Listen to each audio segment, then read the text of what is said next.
Hi everyone, today we're going to add and subtract fractions with different denominators. What I've got here is just ones with the same denominator for now. We'll just go over this quite briefly. So you've got 3/8 plus 2/8. You do nothing with the denominators, you just add the numerators. So that'll be 5/8. The same with subtraction. Do nothing with the denominators, just the numerators. So that's 2/6. You can simplify that, above multiple over 2 to 1/3. Here we have 3/4 plus 2/4, so 2/4. This is 5/4. Now from the last video we know that number is bigger, the numerator is bigger than the denominator, which is a mixed fraction, an improper fraction, and then turn it into a mixed number. So how many 4s go into 5? That's 1, and 1 remainder, 1/4. So when you have an improper fraction, always try and change it into a mixed number. Now, here you've got 3/5 take away 6/15, or 6/15. So what you need to do is go, right, does 5 go into 15? Yes, it does. How many times? It goes in 3 times. So you have to multiply the denominator by 3 and the numerator by 3. You don't need to do anything with this fraction here. So you've got 9/15, take away 6/15. And 9 take away 6 is 3. Once again, don't do anything with the denominators. That's 3/15. That can be simplified into 1/5. Okay. The next one's add 2/3 plus 3/4. Now, does 3 go into 4? No, 4 is not in the 3 times table. So what you need to do is find the lowest common multiple. So which number, or the smallest number, which goes in the 3 and 4 times table? And that is 12. So the lowest common multiple is 12. So 3 times 1 equals 12, that's 4. Do the same again with the numerator. This time you need to convert this fraction as well to the lowest common multiple. 4 goes into 12 3 times. And you do the same with the numerator. So that's 8/12 plus 9/12. Now, again, this will give you 17/12. Again, that's an improper fraction, which needs to be turned into a mixed number. So how many 12s go into 17? That's only 1. Remaining 5/12. Okay? Really important to make sure you convert the improper fraction into a mixed number. Now, here we've got 2 whole numbers, 2 and 1, and 2 fractions. Again, we have a look. First thing you do is have a look at the denominator. Right, 6 can actually go into 12 twice. So that's 2 8/12 plus 1 8/12.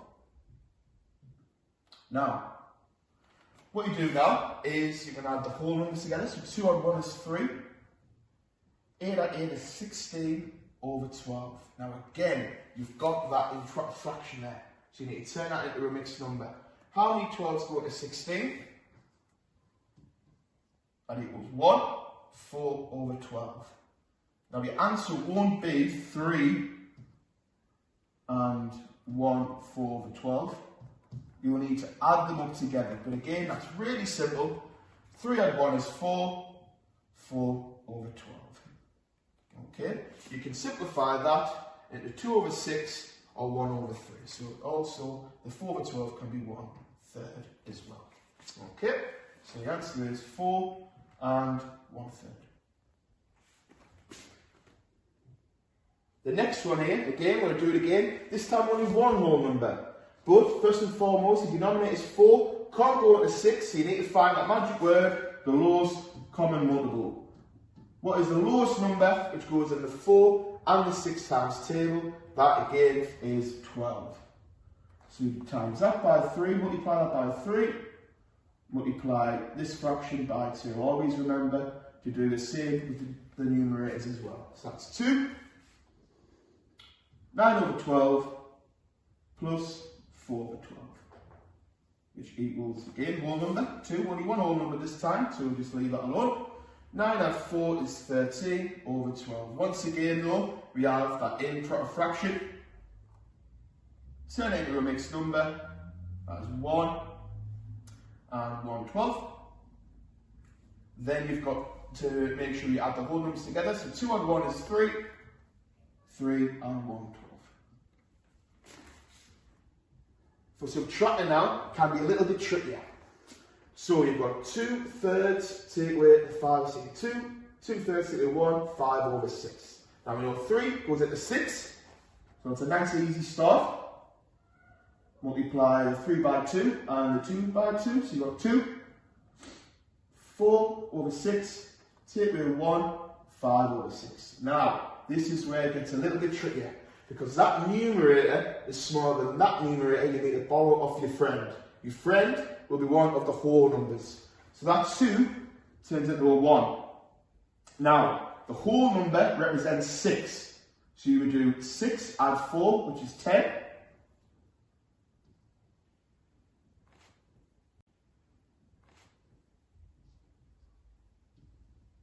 So we've got 1 and 10/6.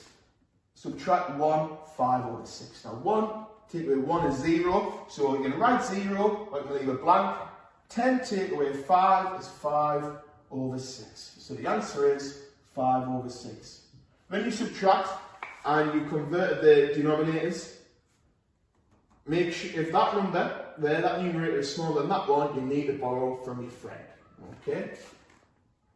We'll do that one more time. So we've got 2.5, take away 3/5.